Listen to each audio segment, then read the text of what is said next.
महाराज राजा परीक्षित ने कहा कि बाणासुर कौन है? बाणस्य तनया मूषा उपैमे यदुत्तमः। अनिरुद्ध ने बाणासुर की पुत्री उषा के साथ विवाह कैसे किया, ये हमें आप बतावें। शुक्राचार्य कहते हैं राजन, ये राजा बलि के 100 पुत्रों में सबसे ज्येष्ठ पुत्र है बाणासुर, और इसके साथ में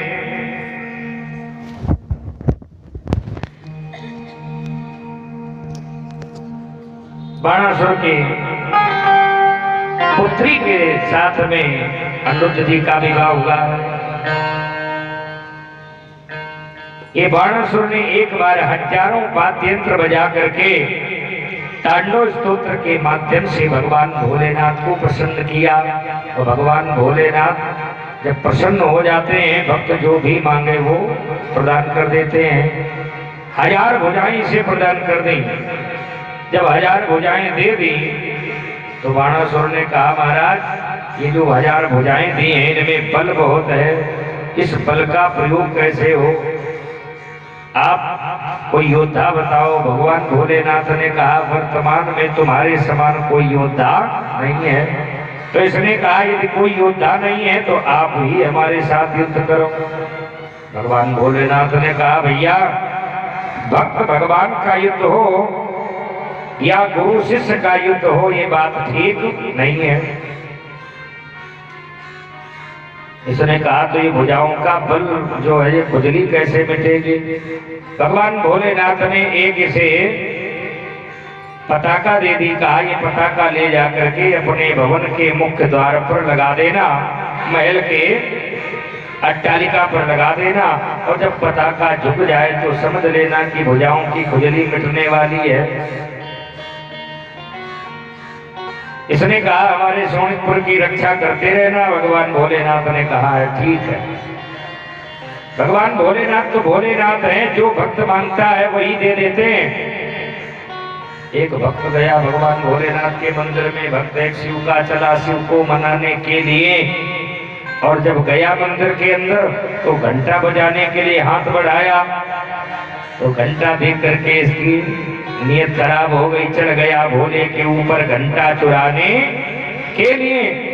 तो भगवान भोलेनाथ प्रसन्न हो गए। बोले, सब चढ़ा मैं फूल पाती, तू स्वयं ही चढ़ गया। और भगवान भोलेनाथ ने प्रसन्न होकर के इसे वरदान दे दिया, दर्शन दे दिए। तो भोलेनाथ ठहरे, बड़ी जल्दी प्रसन्न हो जाते हैं। कुछ ना मिले तो एक लोटा जल और 2 धतूरा के फल भगवान भोलेनाथ को समर्पित कर दीजिए। भगवान भोलेनाथ प्रसन्न हो जाते हैं। बिल्वपत्र भगवान भोलेनाथ को जो समर्पित करता है तो भगवान भोलेनाथ उससे शीघ्र प्रसन्न हो जाते हैं, अपनी भक्ति प्रदान करते हैं। राम राम लिख करके 1008 बिल्वपत्र जो भगवान भोलेनाथ को समर्पित करता है तो उसे कन्यादान का फल प्राप्त होता है। राम जी की उसे भक्ति प्राप्त होती है। भगवान भोलेनाथ ने वचन दे दिया। और प्यारे इधर क्या हुआ, बाणासुर की पुत्री है उषा। उषा ने एक बार स्वप्न में अनिरुद्ध जी को देखा। ब्रह्म मुहूर्त का सपना है, प्रातः काल हुआ। इसकी एक बहन सखी है जिसका नाम है चित्रलेखा। मायावी विद्याएं जानती है, सुंदर सुंदर चित्र भी बना लेती है। उषा विचलित हो गई। प्रातः काल अपनी सखी चित्रलेखा को बताया, और जो कुछ गुप्त बातें होती हैं कन्याएं अपनी सखी सहेली से बताती हैं ना, तो उषा ने अपनी सखी चित्रलेखा से बताया, मैंने ब्रह्म मुहूर्त में एक सपना देखा है। सपने में किसी एक पुरुष को देखा है और मन में मैंने ये मान लिया है, ठान लिया है कि मैं उसी के साथ विवाह करूंगी। चित्रलेखा ने कहा कि देवी बहन, ये ब्रह्म मुहूर्त का सपना है, सपना तो सच्चा लग रहा है। एक काम करो, तुम हमें कुछ नाक नक्शा बताओ, मैं उसका चित्र बनाऊं, क्योंकि ये चित्रकारी बड़ी सुंदर जानती है। आजकल जैसे लोग स्केच बनाते हैं, ऐसी नाक ऐसे कान, तो स्केच बना के तैयार कर देते हैं। ऐसे ही आज उषा ने इसे बताया, लख्यो सपन में श्रेष्ठ नरो अर सुंदर रूप निधान, अर तरुण पद्म ग्रह बाहु दृढ़, अधर पय मुझ।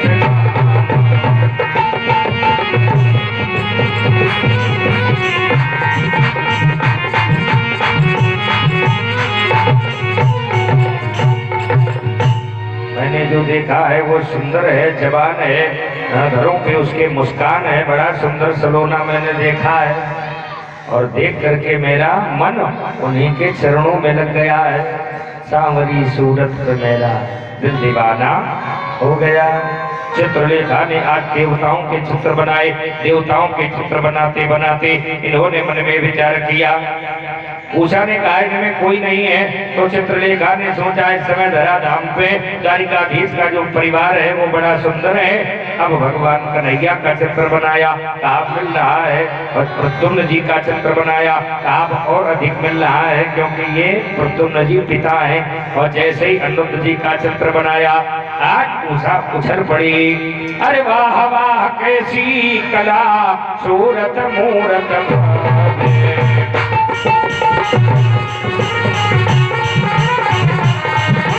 किसी तरुण चित चोर को ले आना कर्तव्य,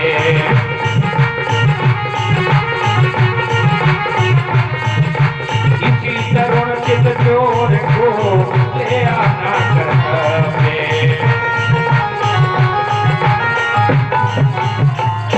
बस इसी को लेकर के आना है।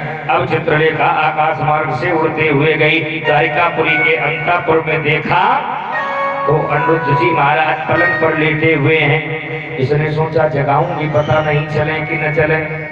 सोते हुए अनिरुद्ध जी का हरण कर लिया और ला करके उषा के महल में इन्हें लिटा दिया। जब अनिरुद्ध जी सो करके उठे, मैं कहाँ आ गया, यहाँ की चकाचौंध देख करके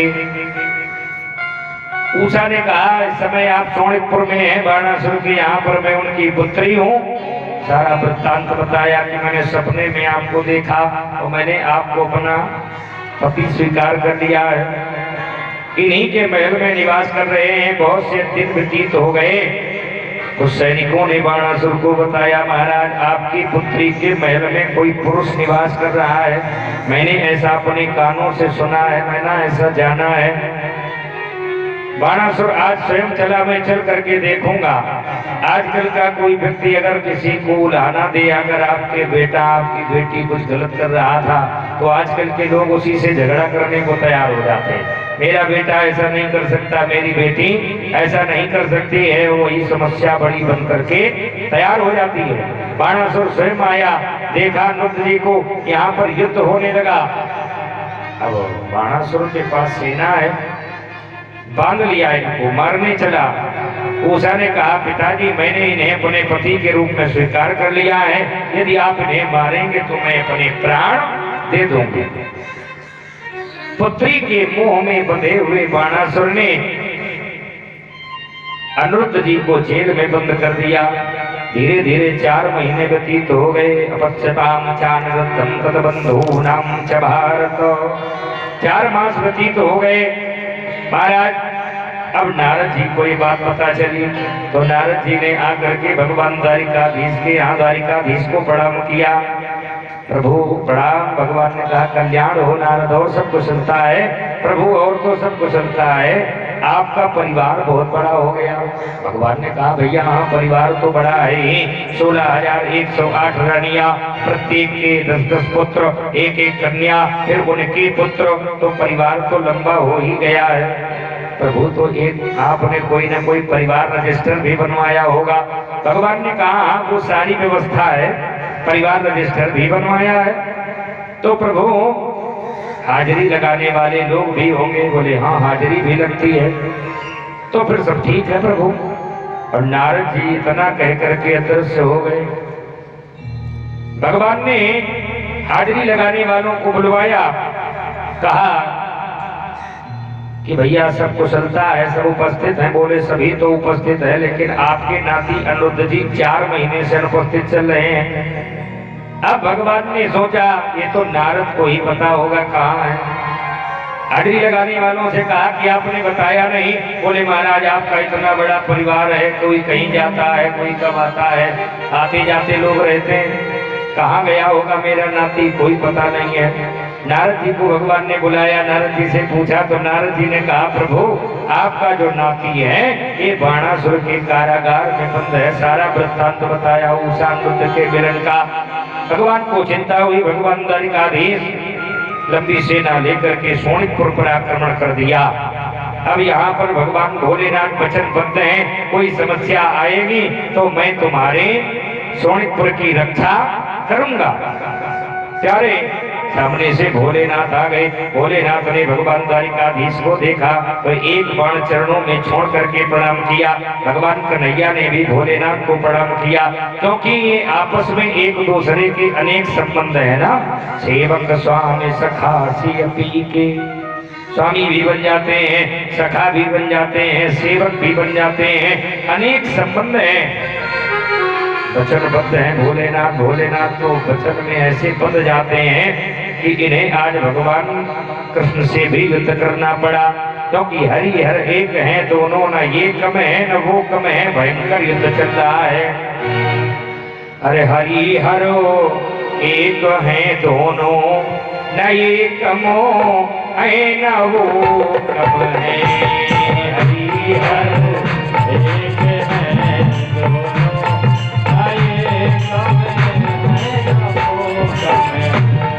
हरि हरो एक है दोनों, न ये कम है न वो कम है। हरि हर एक है दोनों, न ये कम है न वो कम है। गाइए ये रहे थे क्षीर सागर में, वो रहे थे हिमालय में। ये रहे थे क्षीर सागर में, वो रहे थे हिमालय में। ये रहे थे क्षीर सागर में, वो रहे थे हिमालय में। ये रहे थे क्षीर सागर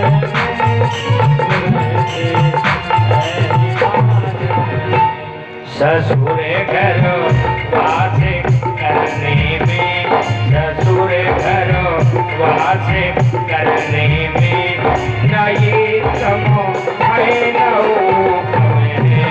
ससुर घर वास करने में, न ये कम है न वो कम है। हरि हरो एक है दोनों, न ये कम है न वो कम है।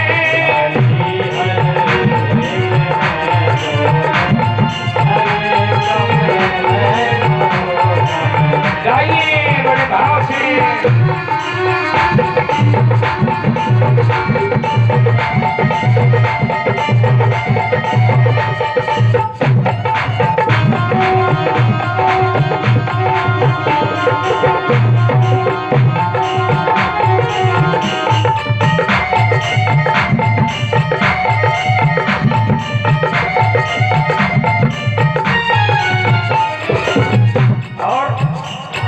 रमा के साथ ये रहते, रमा के साथ वो रहते, रमा के साथ ये रहते, रमा के साथ वो रहते। रमा के साथ ये रहते, उमा के साथ वो रहते।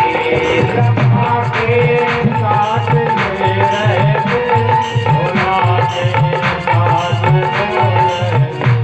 पत्नी से पत्नी से पत्नी से प्रेम करने में, न ये कम है न वो कम है।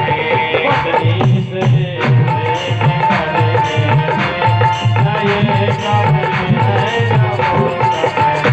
हरि हरो एक है दोनों, न ये कम है न वो कम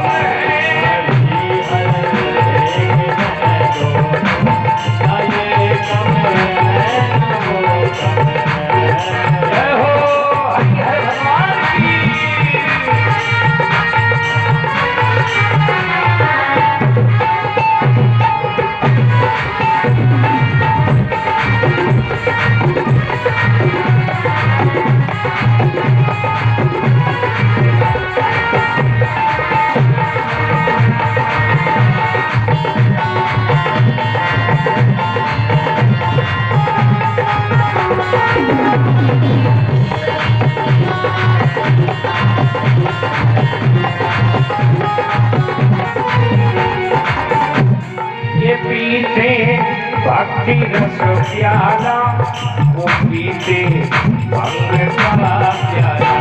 ये पीते भक्ति रस प्याला वो पीते भंग का प्याला।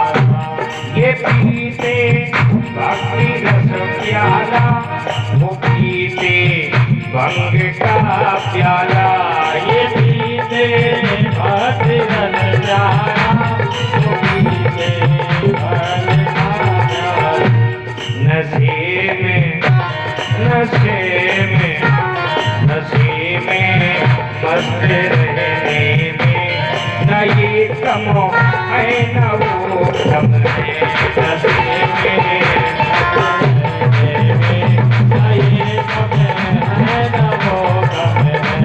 हरि हरो एक है दोनों न ये कम है न वो कम है।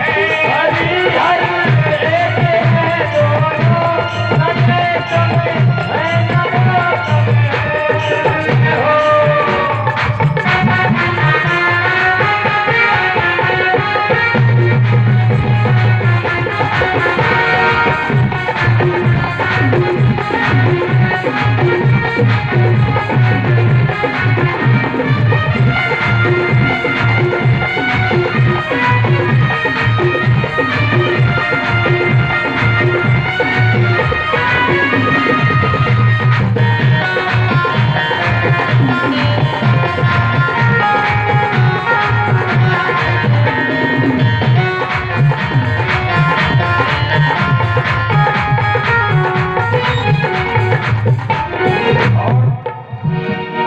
इन्होंने सिंधु को डांटा उन्होंने दक्ष सिर काटा।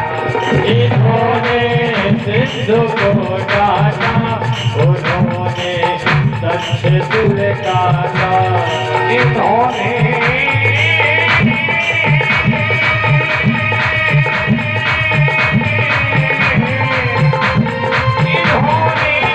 सिंधु को डांटा इन्होंने सिंधु को डांटा उन्होंने दक्ष सिर काटा।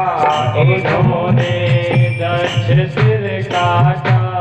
इन्होंने सिंधु को डांटा उन्होंने दक्ष सिर काटा। इन्होंने सिंधु को डांटा उन्होंने दक्ष सिर काटा। ससुर अभिमान हरने में ससुर अभिमान हरने में न ये कम है न वो कम है। ससुर अभिमान हरने में न ये कम है न वो कम है। हरि हरो एक है दोनों न ये कम है न वो कम है। हरि हर एक है दोनों न ये कम है न वो कम है। न ये कम है न वो कम है। न ये कम है न वो कम है। न ये कम है न वो। बोलो हरि हर भगवान की जय हो। न ये कम है न वो कम है। भगवान कन्हैया ने ब्रह्मास्त्र का प्रयोग किया। भोलेनाथ को निद्रा देवी आ गई। इतने में भगवान ने क्या किया 996 भुजाएं बाणासुर की काट डाली। बाणासुर की मां कोटरा निर्वस्त होकर भगवान के सामने आ गई। भगवान ने नेत्र बंद कर लिए। इधर भोलेनाथ की निद्रा देवी भंग हुई। भगवान से कहा प्रभु अब बस 4 भुजाएं इसकी रहने दो। ये प्रहलाद का वंशज है। आपने प्रहलाद को वचन दिया था कि तुम्हारे वंश में किसी को मारूंगा नहीं। बाणासुर ने देखा पताका की ओर जो भोलेनाथ ने दी थी, पताका भी झुक गई और भुजाओं की ओर देखा तो 4 भुजाएं बची। भोलेनाथ ने कहा खुजली मिटी कि नहीं मिटी? बोले बस रक्षा करो, त्राई माम। भगवान भोलेनाथ ने कहा रक्षा तो तभी संभव है जल्दी से अपनी पुत्री को बुलाकर भगवान के नाती के साथ विवाह संपन्न कराओ। इस तरह से ये उषा अनिरुद्ध का पावन परिणय यहाँ पर विवाह संपन्न हुआ। बोले भक्त वत्सल भगवान की। भगवान को लेकर के द्वारिकापुरी में विराजमान हो रहे हैं। द्वारिकाधीश भगवान की